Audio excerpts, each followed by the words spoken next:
Hello and welcome to this short video where I'm going to show you how we can set up a fire damage assessment in Inspect.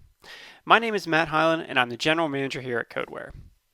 So to begin, you can see here that we have our equipment model. We're just looking at a pressure vessel here. And let's say we had an occurrence at the site, there's a fire and a piece of equipment may have seen a very large heat affected zone or not, but regardless of the temperature it may have seen, we do need to document this for the assessment. So how do we even begin this? So we begin by modeling the equipment, and we can even do this with simple componentry, or if you have the entire vessel, we can do that as well.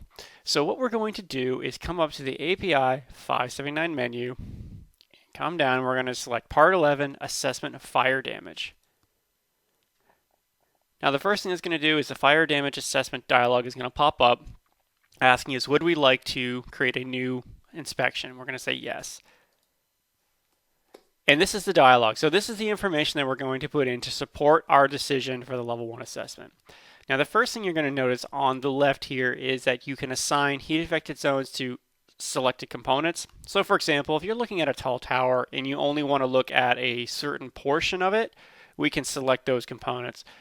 For this demonstration, I'm going to assign the worst case to the entire vessel, and what we'll do is we'll select what zone we think that the vessel saw.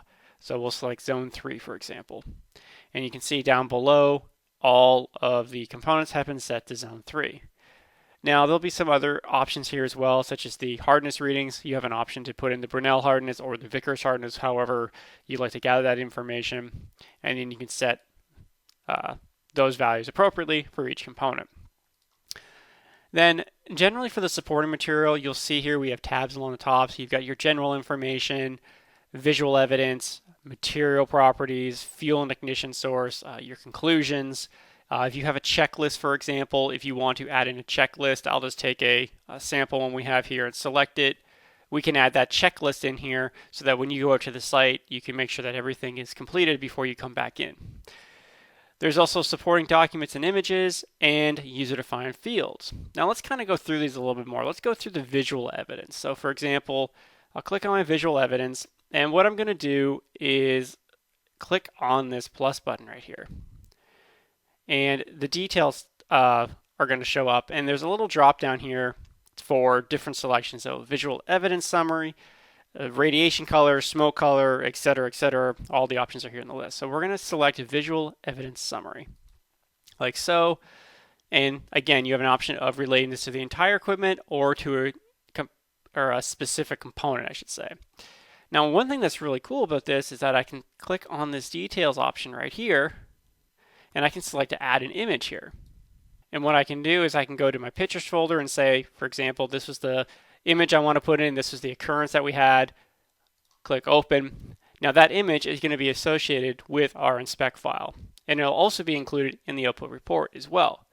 So I'll click save here, and conclusion, you can put in your findings, and based on the distance away from the ignition source or whatever, this vessel is passed and fit to return to service. So I'll just put in pass, and I'm going to click OK. Now what's really neat from here is that we're going to run the calculations to get a report that we can store or hand off to an inspector or anything like that, whoever would like to see this documentation. So I'll just click the F3 button right here, and we come to the output report. So in addition to getting the fire assessment, you also get a full report of the vessel. Everything from your T-min calculations to summary reports, things like that. So we're going to click on the fire damage summary right here, like so. And here's your fire damage report. So as you can see, basic information at the top, and then all of the components here are listed for you. You've got materials, hardness values, heat affected zones, and a pass fail column as well. And then that image that I added in gets added into the report like so, along with your conclusions. And that's it. That's all we got to do to set up a fire damage. So if you need to go back to the model, simply click on the report icon, and you're back here. Now, if the vessel did see a high enough heat affected zone that it was above the design temperature of the material or the limits of the material anyways, there is the option to also perform a creep assessment and inspect as well. So keep that in mind that let's say this is a carbon steel vessel and let's say the temperature did get up above 750, and let's say it was 800, we could actually then take that information and we could set up a creep damage assessment for this piece of equipment as well. Now, I hope you found this video useful. If you have any questions at all, please email sales@codeware.com or give us a call at 941-927-2670.